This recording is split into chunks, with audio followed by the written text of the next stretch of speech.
Glória a Deus.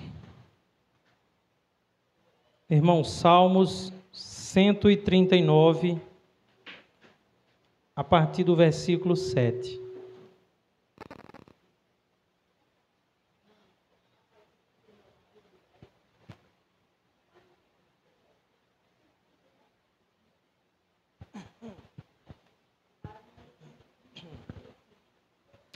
Amém?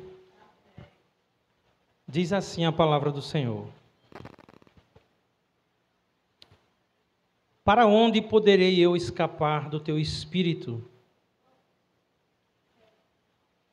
Para onde poderia fugir da tua presença? Se eu subir aos céus, lá estás. Se eu fizer a minha cama na sepultura, lá estás também. Se eu subir com as asas da alvorada e morar na extremidade do mar, mesmo ali a tua mão direita me guiará e me susterá. Mesmo que eu dissesse que as trevas me encobrirão e que a luz se tornará noite ao meu redor, verei que nem as trevas são escuras para ti. A noite brilhará como o dia, pois para ti as trevas são luz. Irmãos, deixa eu tentar tirar um pouco aqui desse grave. Que isso? Ok? É, né?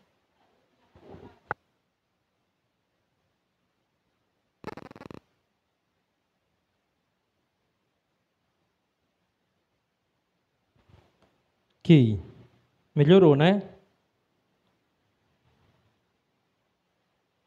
Que som? Oi, oi. Glória a Deus. Vamos orar, irmãos. Pai, nós nos colocamos na tua santa presença, bendizemos o teu nome, glorificamos a ti, meu Deus, nessa noite. Nós te engrandecemos por quem tu és, por aquilo que tu faz, por tuas grandezas. Nós te louvamos pelos teus atributos e nos alegramos em conhecer, meu Deus, as características que tu tens. Os teus atributos, Senhor, aquilo que mostra quem o Senhor é para nós. Nessa noite nós nos colocamos aqui mais uma vez em adoração e queremos sair daqui, meu Deus, cheios da tua palavra, mas se faz necessário que o teu Espírito, meu Deus, venha atuar em nós. Ó Deus, abre os olhos do nosso entendimento para compreendermos a tua palavra, em nome de Jesus. Amém. E glória a Deus. Irmãos, hoje nós vamos meditar num atributo de Deus, um atributo incomunicável de Deus, chamado onipresença. Onipresença, irmãos, é a capacidade que Deus tem de estar em todos os lugares ao mesmo tempo. Foi sobre isso que Davi enfatizou nesses versículos que nós lemos. A capacidade soberana que Deus tem em estar em todos os lugares ao mesmo tempo. Não há nenhum lugar onde Deus não esteja. Nenhum. Se você mentalizar algum lugar em que você possa pensar assim, agora nesse lugar Deus não está. Deus está em todos os lugares. Irmãos, Deus está presente aqui, nesse momento. Assim como Deus está presente nas cidades vizinhas, em outros estados do Brasil, assim como Deus está presente lá no Japão ou nos Estados Unidos, ou em qualquer lugar da galáxia. Onde quer que alguém clame pelo nome de Deus, ali Ele está. Não há dificuldade da parte de Deus em atender o clamor de alguém que está aqui e, ao mesmo tempo, atender o clamor de alguém que está lá no Japão. Para Deus, não há dificuldade nenhuma em relação a isso. Não é maravilhoso isso? Nós sabemos que onde quer que estejamos, Deus nos vê, Deus está conosco, Ele ouve as nossas orações, e nada pode impedir de que Ele esteja. Isso significa onipresença. Deus está em todos os lugares ao mesmo tempo. A distância não pode impedir a presença de Deus. Deus simplesmente está em todos os lugares ao mesmo tempo. Então, nessa noite, eu quero falar de 3 formas pelas quais Deus manifesta a sua presença na vida dos homens, nas nossas vidas. Eu quero trazer nessa noite pelo menos 3 formas pelas quais Deus manifesta a sua presença. A forma como Deus se relaciona com os homens. Em primeiro lugar, eu quero apresentar para os irmãos que Deus se manifesta na vida dos homens por meio da graça comum. Em segundo lugar, eu vou trazer nessa noite para os irmãos que Deus manifesta a sua presença por meio do seu juízo. E em terceiro lugar, nós vamos abordar nessa noite que Deus manifesta a sua presença por meio da sua graça especial, a sua graça salvadora. Nós vamos meditar nesses 3 pontos nessa noite. Então eu começo falando para os irmãos que Deus se manifesta a sua presença por meio da sua graça comum. Essa graça de Deus, essa manifestação da presença de Deus, irmãos, tem a ver com o sustento. Tem a ver com a presença de Deus, o agir de Deus, na manutenção e no sustento da vida de todos os seres humanos, sem distinção. A graça comum de Deus manifesta sua presença em todos os lugares. E pasmem, a graça comum de Deus se manifesta, inclusive, nos lugares onde Deus não é bem-vindo, nos lugares onde Deus é desprezado, nos lugares onde Deus é hostilizado, ainda assim, a graça comum de Deus atua naquele lugar. Igreja, não pense que eu estou pregando aqui uma heresia. Nesse exato momento, todos os seres humanos que estão levando uma vida de rebeldia contra Deus, na promiscuidade, na corrupção, na depravação moral, todas essas pessoas estão usufruindo da graça comum de Deus. E eu preciso que você acompanhe o meu raciocínio para você não achar que eu estou pregando heresia. Nesse exato momento, todos aqueles que estão pecando e que são rebeldes e inimigos de Deus, estão usufruindo.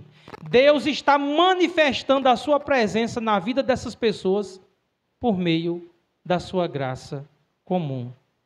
Atos 17, versículo 28, diz assim: pois nele vivemos, nos movemos e existimos.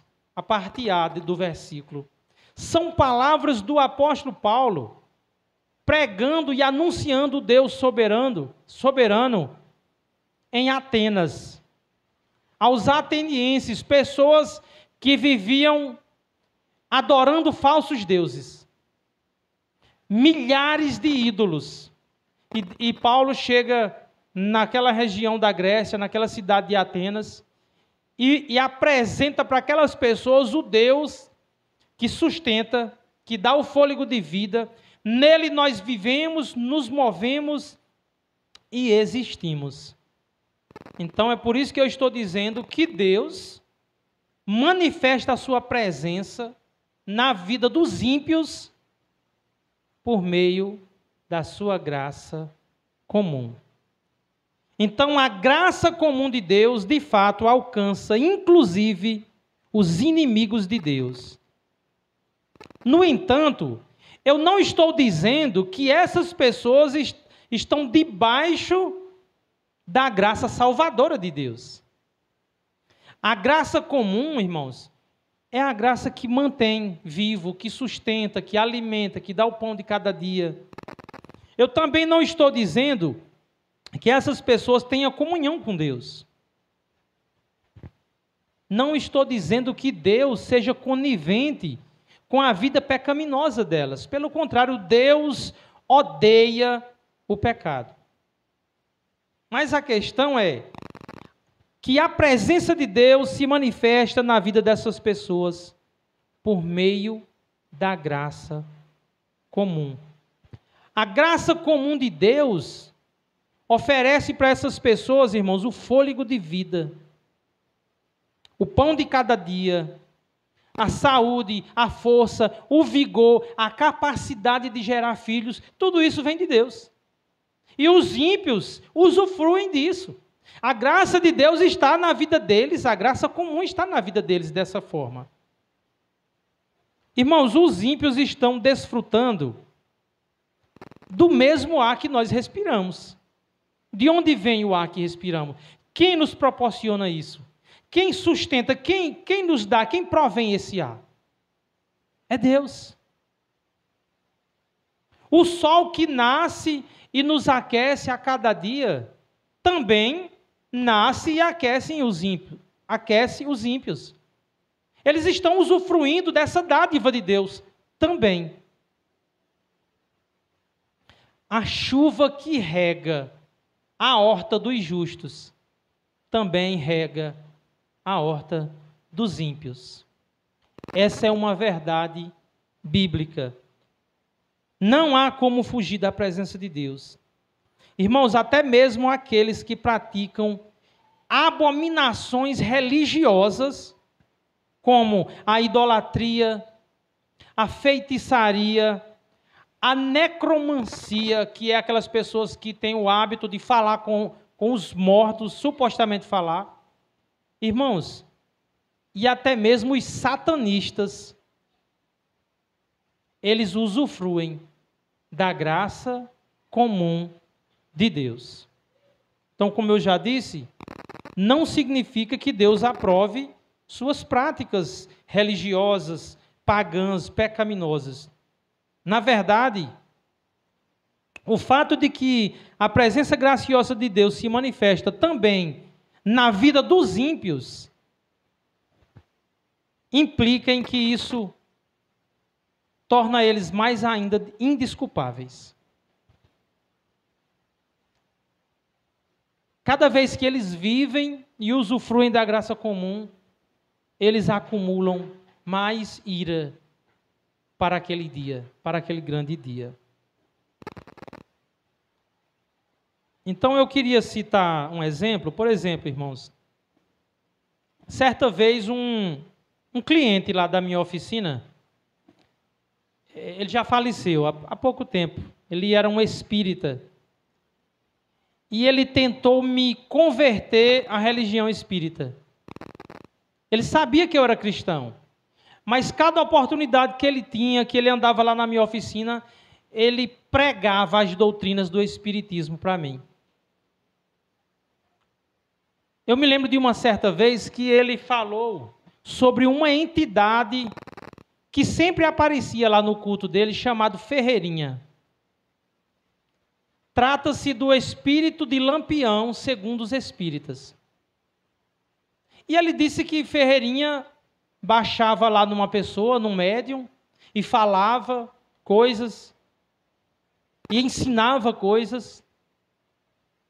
E aí eu me lembrei que mesmo eu novo convertido, eu já sabia que Deus é onipresente, que Deus é onipotente e que Deus é onisciente e que só Deus tem esses atributos. E aí eu questionei aquela pessoa. Eles dizem crer em Cristo. Eles dizem crer no Evangelho. E aí eu pedi que ele sentasse e eu perguntei o seguinte: o senhor acredita que Deus é onipotente? Ele disse: acredito. E o senhor acredita que Deus é onisciente? Que Deus sabe de todas as coisas? Ele disse: eu acredito. Aí eu perguntei, e o senhor sabia que Deus é onipresente, que Ele está em todos os lugares ao mesmo tempo? Ele disse, eu também acredito nisso. Aí eu perguntei, e o senhor sabe que só Deus tem esses atributos? Aí ele disse, mas o que é que tem a ver com o que eu estou pregando para você? O que tem a ver? Como é que fica a situação de Ferreirinha, né? Um suposto espírito de Ferreirinha, de Lampião, que desce naquele centro espírita? Como é que fica a situação dele, caso ele baixe num centro espírita aqui em Salgueiro e no outro lá em Serrita? Significa dizer que Ferreirinha é onipresente. Significa dizer que Ferreirinha tem os mesmos atributos de Deus.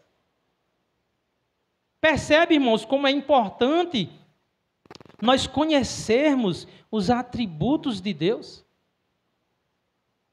Aí ele se calou. Ele ficou pensativo. Ele gaguejou. Eu digo, como é que o senhor explica? Aí eu perguntei para ele se havia um dia especial para que a entidade tal, por exemplo, o dia de fulano de tal, aparecesse no centro espírita. Ele disse que sim. Eu digo, sim, mas então significa que é comum que pessoas de várias cidades vão receber essa entidade. Ele disse, é verdade. Eu digo, ele é onipresente? Ele é Deus? Então aquela pessoa ficou sem resposta. Irmãos, esse princípio aplica-se também às práticas do catolicismo romano. Por quê? Porque Maria, mãe de Jesus, e os santos, eles não são onipresentes. Eles não são onipresentes. Imagine, use o mesmo princípio, raciocine comigo. Imagine aí o dia de Nossa Senhora Aparecida, muito festejada no Brasil. E aí você imagine quantas pessoas se reúnem lá em Aparecida do Norte e prestam culto a ela e oram a ela. Milhares de pessoas. Não só lá em Aparecida, mas em todos os lugares no Brasil ou até fora do Brasil. Irmãos, dizer que essa suposta santa está ouvindo a oração de milhares de pessoas é dizer que ela é onisciente. É dar a ela um atributo que pertence somente a Deus. Dizer que ela está em todos os lugares onde ela está sendo reverenciada, é dizer que ela é onipresente. Não se sustenta. Só Deus é onisciente. Só Deus sabe de todas as coisas. Só Deus é onipresente. Só Deus está em todos os lugares ao mesmo tempo.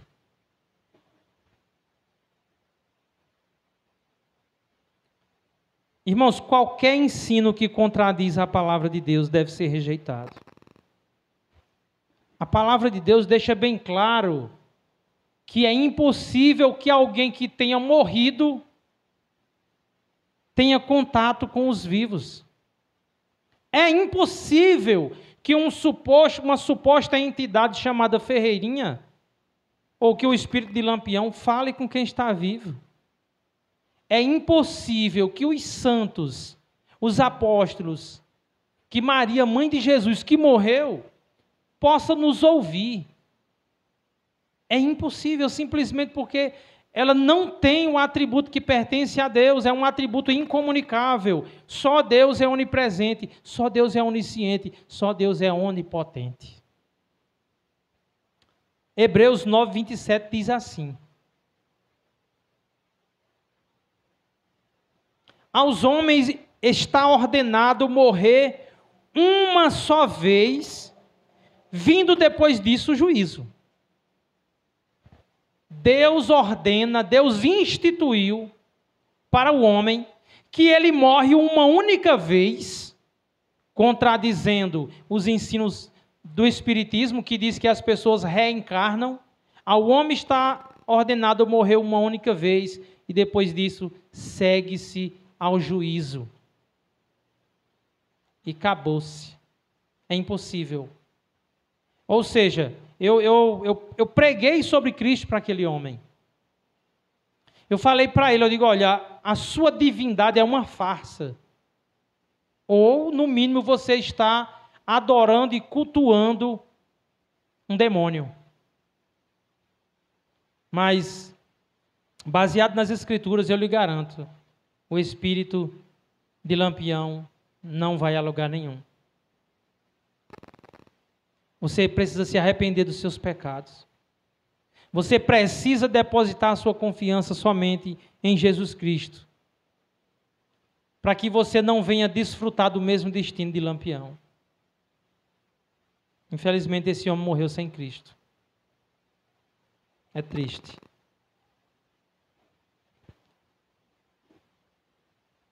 Então, o fato de Deus manifestar a sua presença por meio da sua graça comum não anula o fato de que essas pessoas, com suas práticas religiosas, estão desonrando a Deus.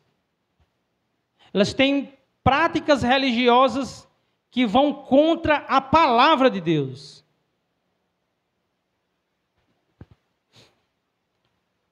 Irmãos, geralmente quando você derruba o ídolo de alguém, isso acontece até com os evangélicos.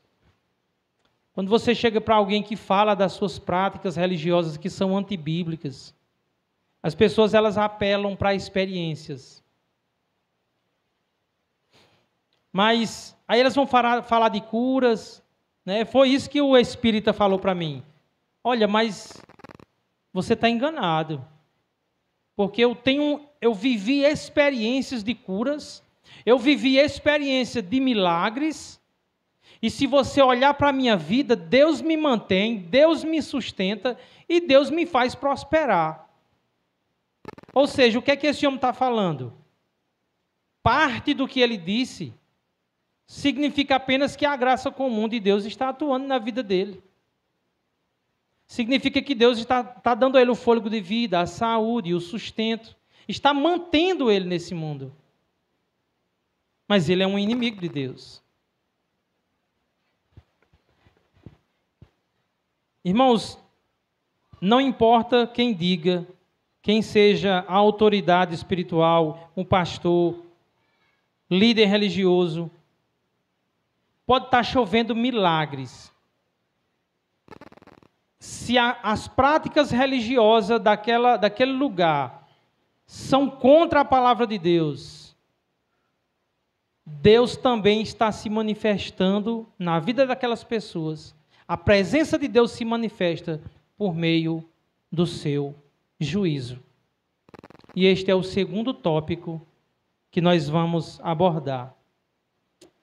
A presença de Deus se manifesta por meio do seu juízo no mesmo lugar onde está se manifestando a graça comum. Onde a graça comum de Deus está atuando, não anula, não impede que Deus venha atuar com o seu juízo. Muitas pessoas hoje desfrutam de saúde, conforto e prosperidade, e aparentemente as coisas estão dando certo em suas vidas. A graça comum está atuando na vida dessas pessoas, mas elas estão vivendo debaixo do juízo de Deus e nem percebem. Elas consideram que as coisas que estão dando certo na vida delas é um sinal de que Deus é favorável a elas, de que Deus está de fato com elas, amorosamente, graciosamente, derramando a sua graça salvadora. E nós podemos observar isso na vida das pessoas comuns. Pessoas que não necessariamente professam uma crença, uma fé. Existem pessoas que vivem uma vida moralmente desregrada, na prostituição, na depravação moral, no adultério, nas drogas, nos vícios, são escravos de sua própria carne, escravos de suas próprias vontades. Elas estão debaixo do juízo de Deus. E ainda assim a graça comum está atuando. Elas estão recebendo o pão de cada dia, estão respirando o ar que nós respiramos, está usufruindo do sol, de muitos benefícios que nós recebemos. Mas a vida que essas pessoas levam é um sinal de que a presença de Deus na vida delas está se manifestando por meio do juízo. Como é que eu provo isso biblicamente? Romanos 1, 28, diz assim: e por haverem desprezado o conhecimento de Deus, o próprio Deus os entregou a uma disposição mental reprovável para praticarem coisas inconvenientes. Então, quem foi que entregou essas pessoas para praticarem coisas inconvenientes? Quem foi que entregou essas pessoas a uma disposição mental reprovável diante de Deus? A palavra diz que foi o próprio Deus. E por haverem desprezado o conhecimento de Deus, o próprio Deus os entregou a uma disposição mental reprovável para praticarem coisas inconvenientes. Isso acontece, irmãos, quando os homens são obstinados no pecado. Quando eles insistem em desprezar o conhecimento de Deus e buscam viver para as suas próprias vontades. Eles demonstram que amam as trevas. Com as suas práticas, eles demonstram que não estão nem aí para Deus. Que o que vale mesmo para eles é desfrutar da sua carne. Praticar as vontades da sua carne. Então o próprio Deus entrega esses homens às suas próprias vontades. Romanos 1, 21 vai dizer assim: porquanto, tendo o conhecimento de Deus, não glorificaram como Deus, nem lhe deram graças. Antes se tornaram nulos em seus próprios raciocínios, obscurecendo-lhes o coração insensato. Como assim? Tendo conhecimento de Deus. Essas pessoas têm conhecimento de Deus? Como assim tendo conhecimento de Deus, se eles não se declaram religiosos, não professam uma crença, uma fé em Cristo? Muitos deles, alguns sim, alguns vivem nessa vida desregrada e dizem crer em Deus. Mas muitos não. Mas a palavra de Deus diz que por haverem desprezado o conhecimento de Deus. Romanos 19, 20 diz assim: porquanto o que de Deus se pode conhecer é manifesto entre eles, porque Deus lhes manifestou. Porque os atributos invisíveis de Deus, assim o seu eterno poder, como também a sua própria divindade, claramente se reconhecem desde o princípio do mundo, sendo percebidos por meio das coisas que foram criadas. Ou seja, a criação, os céus e a terra, a natureza, o mar, tudo que existe proclama a existência de Deus. Mas eles trocaram a verdade por mentira. Eles rejeitam o conhecimento de Deus. Então nós podemos dizer que a presença de Deus se manifesta na vida dessas pessoas por meio do seu juízo. Deus entrega essas pessoas, porque tudo que eles querem é a depravação. Então é como se Deus dissesse: é isso que vocês querem? Então toma. Então se lameie no pecado. Porquanto o que de Deus se pode conhecer, Deus manifestou, mas eles rejeitaram o conhecimento de Deus. Por isso, versículo 24 de Romanos 1, Deus entregou tais homens à imundícia pelas concupiscências do seu próprio coração, para desonrarem o seu corpo entre si. Por causa disso, os entregou Deus a paixões infames, porque até as mulheres mudaram o modo natural de suas relações íntimas, por outro contrário à natureza. Semelhantemente, os homens também, deixando o contato natural da mulher, se inflamaram mutuamente em sua sensualidade, cometendo torpeza homens com homens e recebendo em si mesmo a merecida punição do seu erro. Então, a presença de Deus se manifesta na vida dessas pessoas por meio da sua graça comum, porém, também por meio do seu juízo.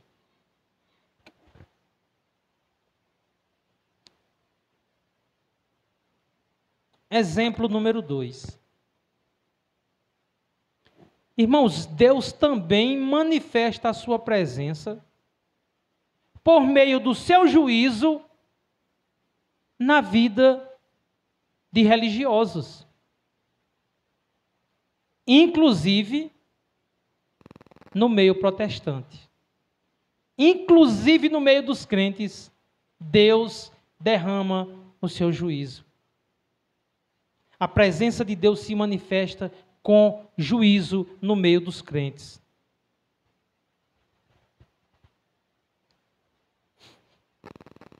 Quando nós contestamos um crente, falei agora há pouco, mas eu queria repetir. Quando nós contestamos um religioso que tem suas práticas antibíblicas, que tem um pastor herege, que prega a mentira, essas pessoas vão se apoiar, mesmo dentro da igreja evangélica, vão se apoiar em experiências. Eles vão se apoiar em curas, eles vão se apoiar em milagres, eles vão olhar para as suas próprias vidas e vai dizer, mas eu estou prosperando. Não seria um sinal de que Deus está comigo? Eu estou prosperando. Nem sempre.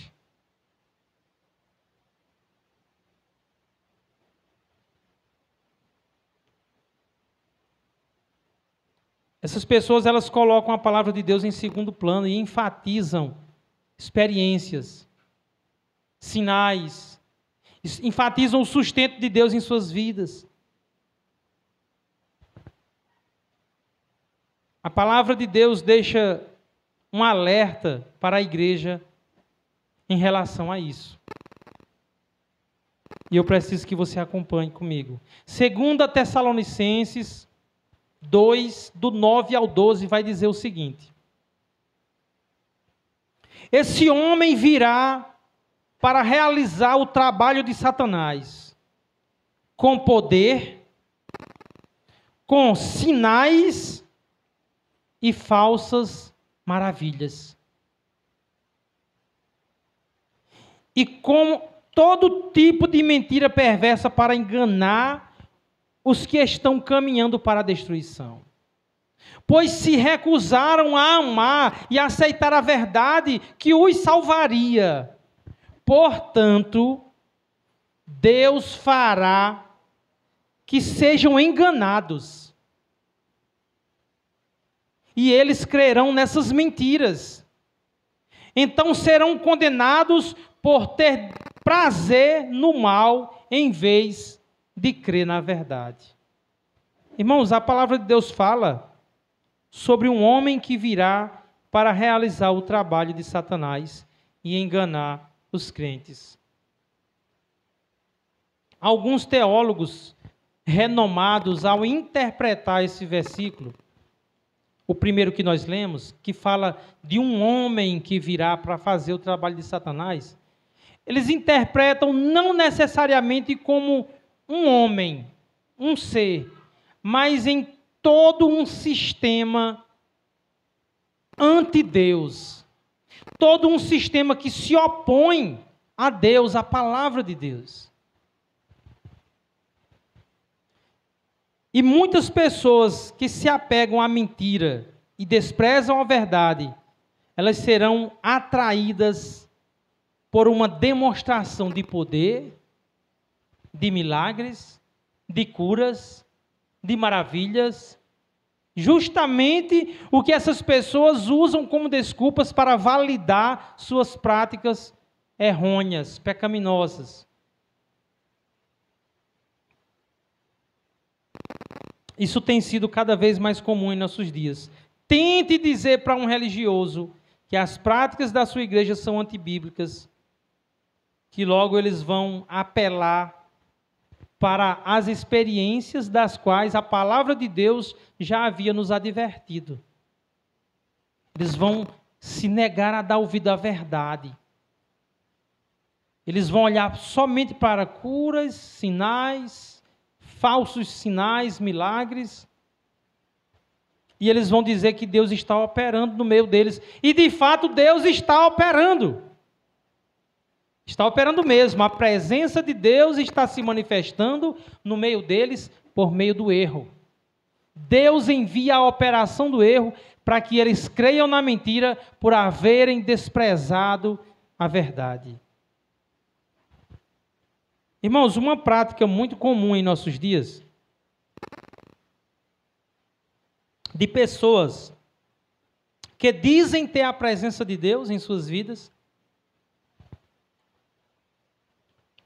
Uma forma muito comum é por meio do ecumenismo. É um movimento. É como um câncer dentro das igrejas, o ecumenismo. Ecumenismo nada mais é, irmãos, que o desejo que muitos crentes têm de se dar bem com todo mundo. Se dar bem com todas as denominações religiosas. E o ecumenismo tem levado pastores renomados e inclusive reformados à apostasia.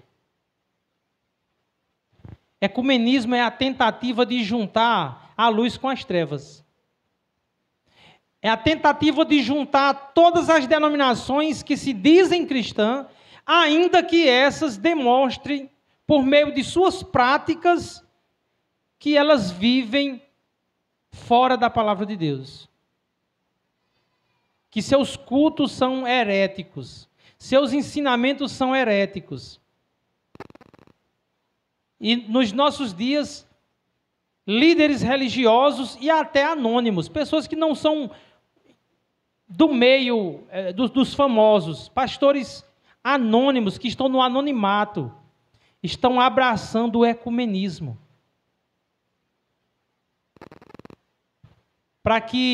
Porque eles são pragmáticos. Como eu já ensinei para os irmãos aqui o que é pragmatismo. É as pessoas que se preocupam com o resultado. Quanto mais gente, melhor. Mesmo que a verdade seja sacrificada.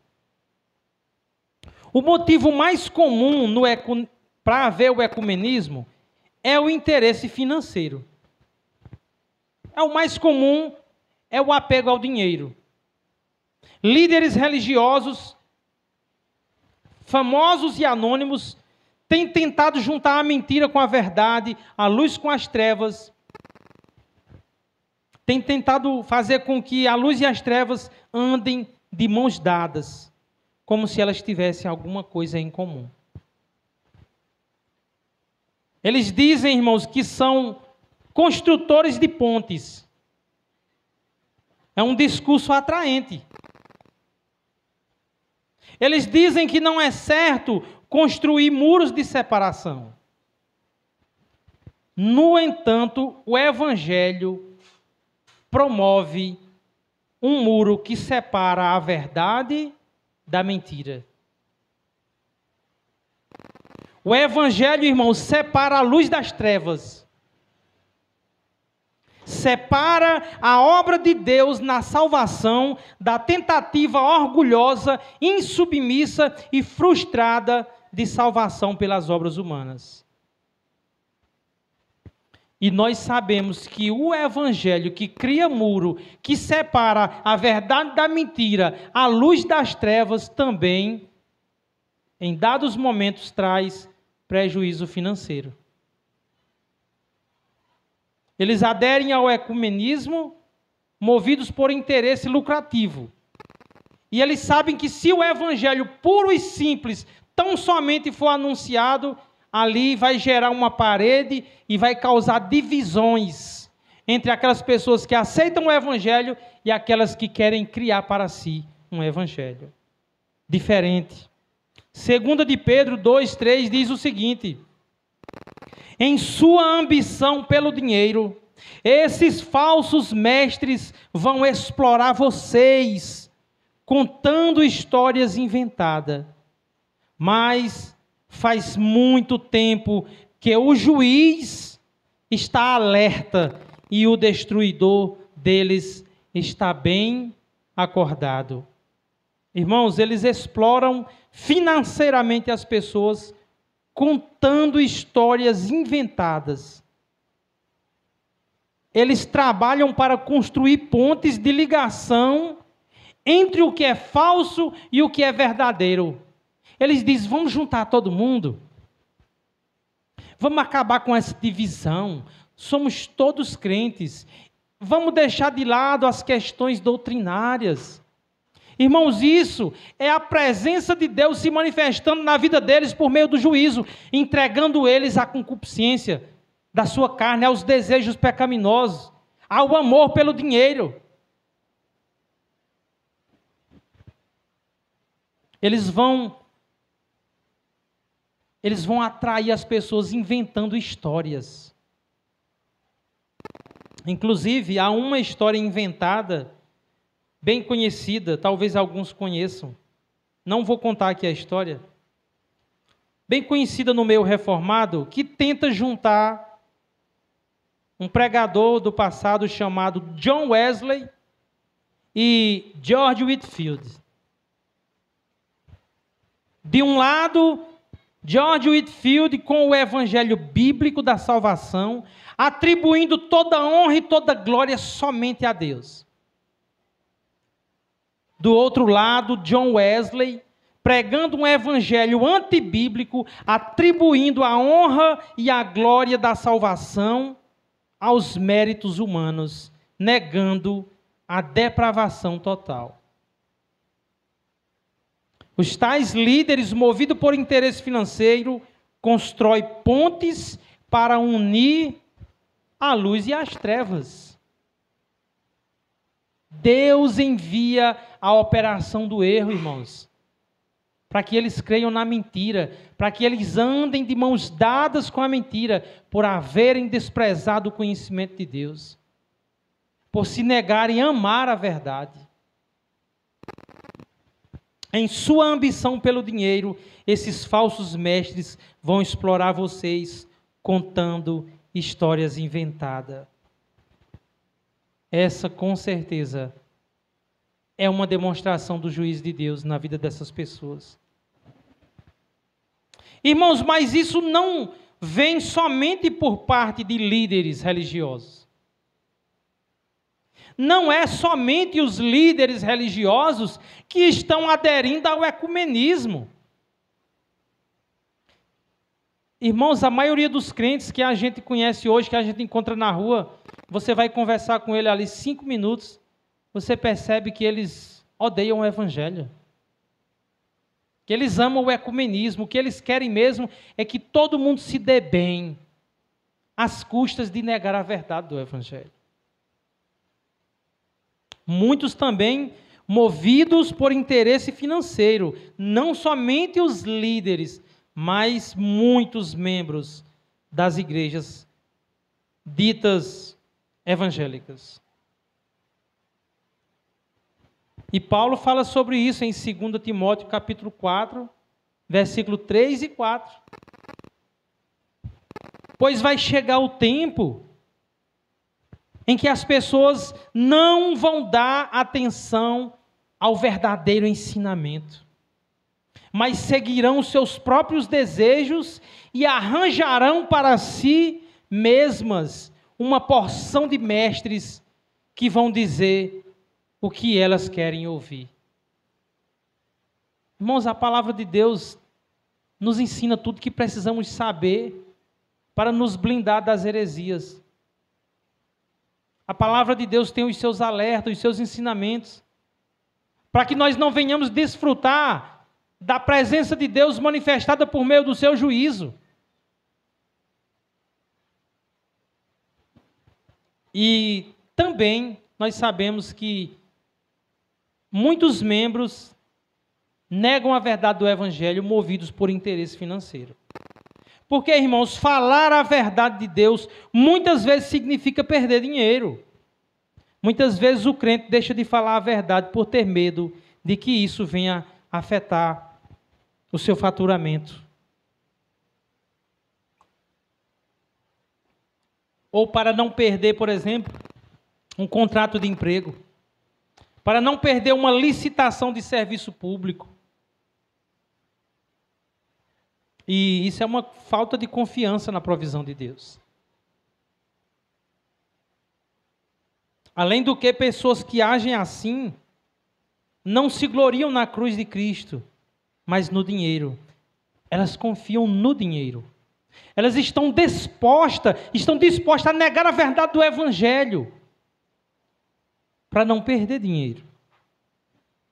Ainda outros crentes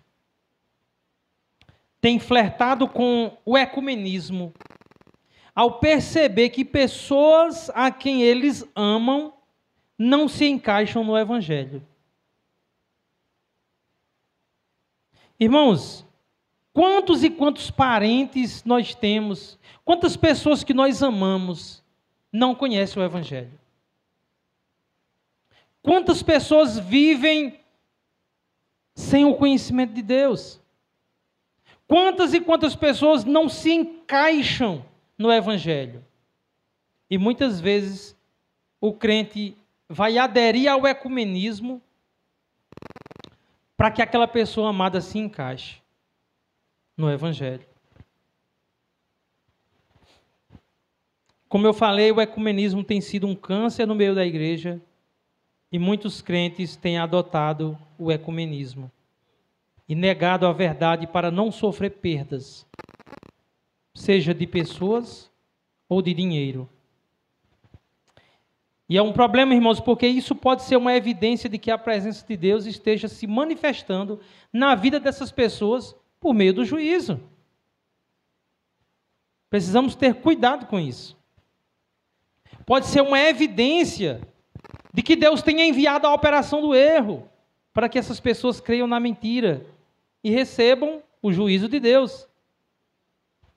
E é certo que todos aqueles que se mantêm rebeldes, negociando o Evangelho, negando a verdade do Evangelho, se manterem dessa forma, irmãos, conhecerão apenas a ira de Deus. São pessoas que, tendo o conhecimento de Deus, não o glorificam como Deus, nem lhe rendem graça.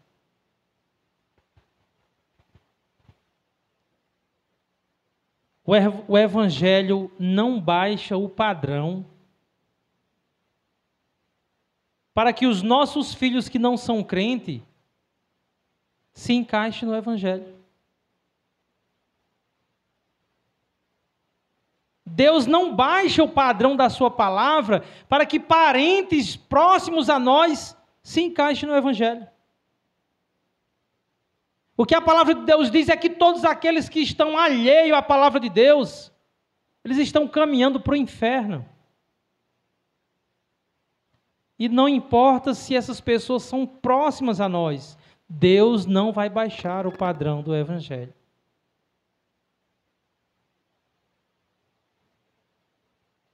E para terminarmos, nosso terceiro tópico vai dizer que a presença de Deus se manifesta em nossas vidas por meio da graça salvadora de Deus. Isso é maravilhoso. Essa sim é a forma mais espantosa da manifestação da presença de Deus. A sua graça salvadora. Amados irmãos, a palavra graça pressupõe que nós não temos merecimento algum.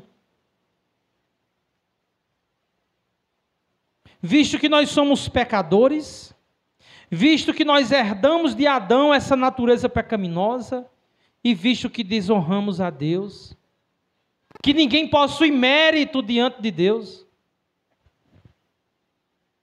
é espantoso saber que ainda assim Deus concede graça, misericórdia e perdão a inimigos. É espantoso. É espantoso para muita gente ouvir falar de um Deus de amor, que vai derramar a sua ira e satisfazer a sua justiça, punindo pecadores do inferno. No entanto, mais espantoso ainda, irmãos, é saber que Deus, santo e perfeito, manifesta a sua presença na vida de miseráveis pecadores como nós, por meio da sua graça salvadora. É espantoso. Romanos 5, do 6 ao 8, vai dizer: de fato, quando não tínhamos força espiritual, ou seja, quando estávamos mortos nos nossos pecados, Cristo morreu pelos maus. No tempo escolhido por Deus, irmãos, Cristo morreu pelos maus. Isso é espantoso. Cristo não morreu por pessoas boazinhas. Cristo não morreu por pessoas merecedoras. Cristo não morreu por pessoas das quais Deus olhava e ficava impressionado como elas eram boas. A palavra de Deus diz: de fato, quando não tínhamos força espiritual, Cristo morreu pelos maus. Tem uma frase de Josemar Bessa, eu acho que é de Josemar Bessa, que ele diz que o cristianismo é o único lugar além da máfia, que a gente precisa se declarar mal para poder fazer parte dela. Ou você entende que você é mau, ou você entende que você é pecador e precisa de um Salvador, ou Cristo não morreu por você. Ou você não vai receber a graça salvadora de Deus. Versículo 7 diz assim: dificilmente alguém aceitaria morrer por uma pessoa que obedece às leis. Irmãos, alguém de nós aqui arriscaria morrer por pessoas que observam as leis? Acredito que não. Pode ser que alguém tenha coragem para morrer por uma pessoa boa. Pode ser. A gente vê alguns casos de pessoas que se arriscam para salvar a vida de pessoas que estão em chamas, ou que estão debaixo de escombros de um prédio caído, ou se afogando, e essas pessoas acabam morrendo para salvar aquela outra. Pode ser. Mas Deus mostrou o quanto nos ama. De que forma? Cristo morreu por nós quando ainda vivíamos no pecado. É espantoso. É espantoso como Deus manifesta a sua presença por meio da sua graça salvadora, alcançando pessoas que merecem ir para o inferno, alcançando pessoas más. É incrível esse amor.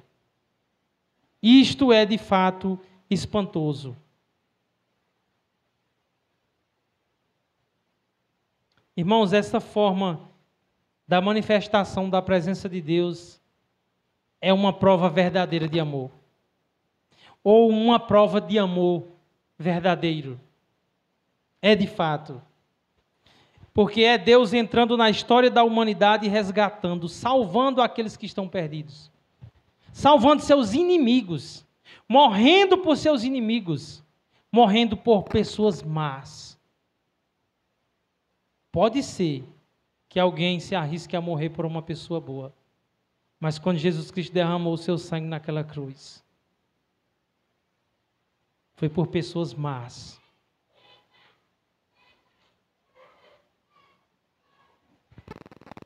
As pessoas dizem hoje em dia, Cristo morreu por amor a nós. É verdade, mas o que isso quer dizer?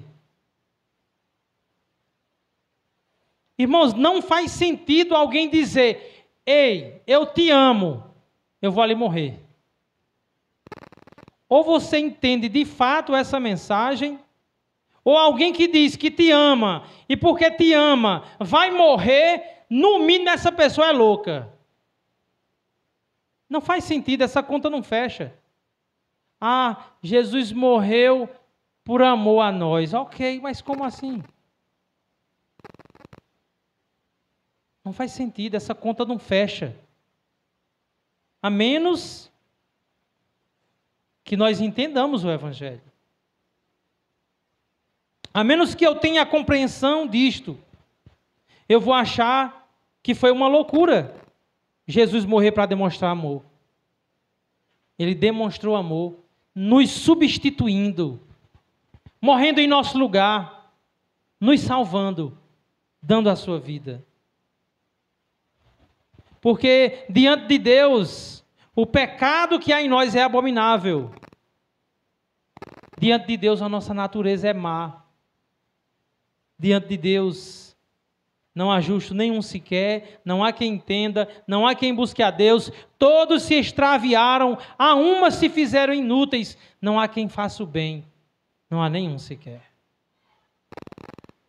E foi por pessoas assim que Deus enviou o seu Filho para morrer, para trocar de lugar, para nos salvar, para nos resgatar do império das trevas.